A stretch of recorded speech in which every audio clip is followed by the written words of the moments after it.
అక్కడ చాలామంది యాదవులు ఉన్నారని తెలుసు, కానీ ఎవరి పాటికి వాళ్ళు పేర్లు ఏంటంటే నా పేరు పుల్లయ్య, నా పేరు ఎల్లయ్య, నా పేరు మల్లికార్జునయ్య, నా పేరు ఇంకో రామయ్య అని చెప్పుకుంటున్నారే కానీ ఒక్కరు కూడా నా పేరు మాల్యాద్రి యాదవ్ లేదు నా పేరు రామయ్య యాదవ్ అని చెప్పుకోవడానికి ధైర్యం రావట్లేదు.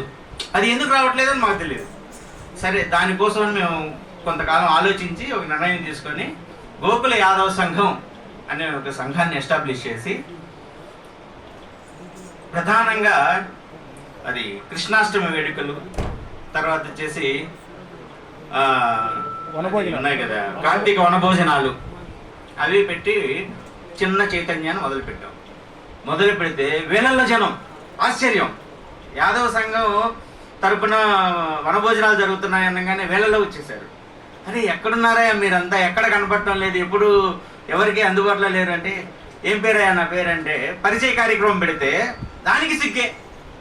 ఏం పేరు నీ పేరు చెప్పడం అంటే అక్కడి నుంచే ఆయన నలిగిపోతుంటాడు, కొత్త పెళ్లి కూతురు మాదిరిగా నలిగిపోతుంటాడు.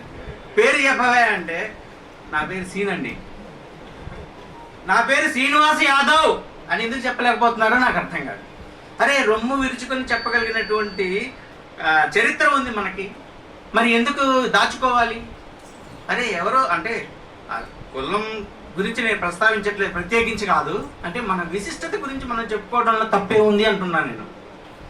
ఆ విధంగానే ప్రతి బీసీ నేను గమనించిన దాంట్లో బీసీలలో ప్రతి రంగంలో నిష్ణాతులు ఉన్నారు, అత్యద్భుతమైనటువంటి పనితనం ఉన్న వాళ్ళు ఉన్నారు. కానీ వాళ్ళందరూ ఎందుకు మరుగున పడిపోతున్నారు అంటే వాళ్ళెవరూ కూడా ముందుకు రావటం లేదు, వాళ్ళకి తగిన ప్రోత్సాహం లేదు. అలాంటి వాళ్ళు నేను గమనించిన వాళ్ళలో మా గోకుల యాదవ్ సంఘం ప్రెసిడెంట్ లగ్గాల వెంకట్రావు గారి యాదవ్ గారిని గమనించాను. సార్ ఒకసారి వారు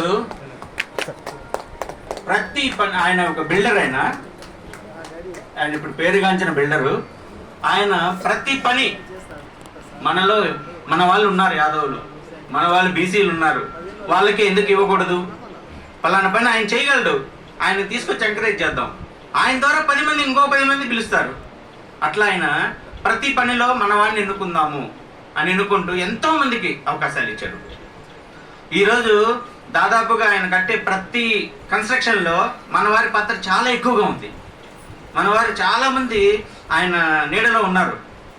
వాళ్ళు ఏం చేస్తారు, వాళ్ళలో కూడా ఒక ఆలోచన మొదలవుతుంది ఆటోమేటిక్గా. ఏమని, అరే సార్ మనకి ఇచ్చారు అవకాశం, మనం ఇంకోరికి మనలాంటి వాళ్ళకి మనం ఎందుకు ఇవ్వకూడదు అనే ఆలోచన మనలో మొదలవ్వాలి. అలా మొదలవున్నప్పుడే ఏదైనా సరే బీసీలు మనం ఓసీలుగా మారుతాం.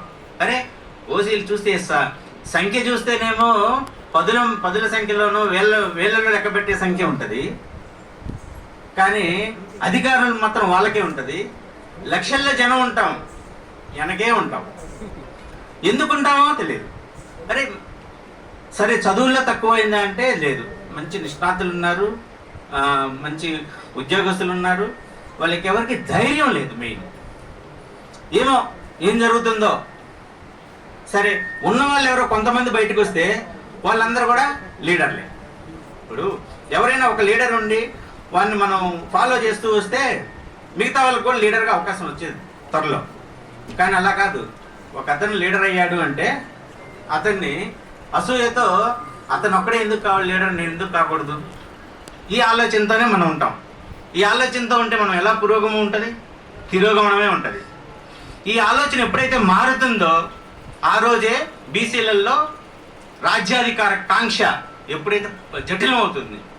అది జటిలం అవ్వాలి అంటే ఖచ్చితంగా ఇదిగో ఈరోజు ఇంతలో మీటింగ్ అరేంజ్ చేశారు, చాలా చిన్నది సీటింగ్ కెపాసిటీ, వీళ్ళు ఒక్కొక్కరు 100 మందితో సమానమే, కానీ ఈ 100 మందికి తీరిక దొరకాలి కదా మరో 100 మందికి చెప్పడానికి.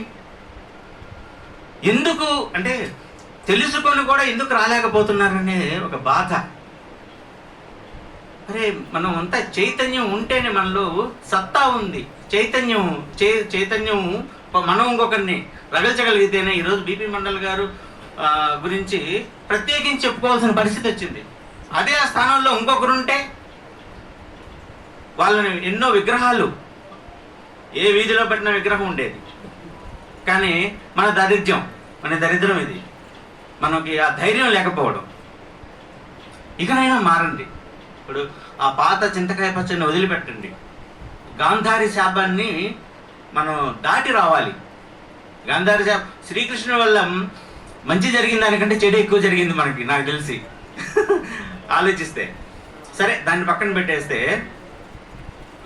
ఇప్పటికైనా మనం మారాలి. సంఘాలు బాగా వృద్ధి చెందాలి. ఇప్పుడు ఎవరి పాటికి వాళ్ళు చెప్పే వాళ్ళంతా శ్రీరంగనైతులే, కానీ చేసే పనులన్నీ వెదవలే. ఏంటి చెప్తారు? ఏమని? మీరు కులాన్ని పట్టించుకోవద్దు అని. మరి వాళ్ళు ఎందుకు పట్టించుకుంటున్నారు?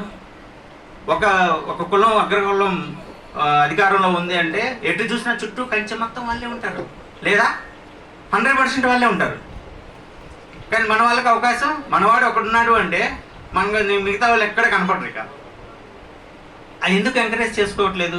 ఇప్పుడు మనకు ఒకసారి అవకాశం వచ్చింది అంటే మన సామ్రాజ్యాన్ని మనం క్రియేట్ చేసుకోవాలి. ఈరోజు కొన్ని సినిమాలు వచ్చాయి, రాలేదని చెప్పడానికి లేదు. ఒక కాటమరాజు కథ తీసుకోవచ్చు, మంచి అద్భుతమైనటువంటిది. ఈ మధ్య ఎవరు ఒక జాతర అని ఒక సినిమా తీశారు, పాలేటి గంగమ్మ గురించి, అక్కడ సంప్రదాయాల గురించి. అవి ఎక్కడో తెరమరుగైపోయి ఉంటాయి. చాలా సినిమాల్లో మిగతా కులాల కంటే యాదవ్ కులాన్ని ఎక్కువగా వాడారు. శ్రీనివాస్ యాదవ్ అని, శ్రీనివాస్ యాదవ్ అని చెప్పేసి కొన్ని గట్టిగా చెప్పగలిగే సత్తా ఉన్నాయి. అట్లాంటి సినిమాలని కూడా తీసి ఎంకరేజింగ్గా పబ్లిక్లోకి వదిలితే చైతన్యం ఆటోమేటిక్గా వచ్చేస్తుంది. అక్కడ పబ్లిక్లో ఎప్పుడైతే చైతన్యం వస్తుందో అప్పుడే కులాలు డెవలప్ అవుతాయి, రాజ్యాధికారం వచ్చేస్తుంది, ఖచ్చితంగా వచ్చి తీరుతుంది. మనం ఎందుకు మరో బీహార్ కాకూడదు? తెలంగాణ అయినా, ఆంధ్రప్రదేశ్ అయినా సరే